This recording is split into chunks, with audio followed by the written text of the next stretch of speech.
Sri Lanka is one of the most elegant and attractive green tourist paradises in the world. Our country is an island surrounded by the Indian Ocean and located near to South India. It has been very popular as the pearl of the Indian Ocean and fortress of Theravada Buddhism.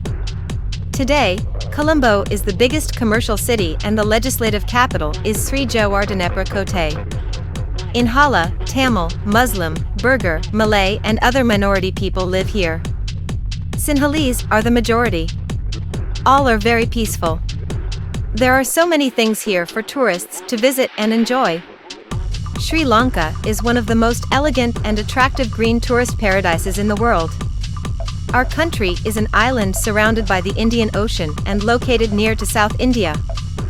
Sri Lanka has ancient heritage ruins of Sinhala Buddhist kingdoms, and there are so many things here for tourists to visit and enjoy.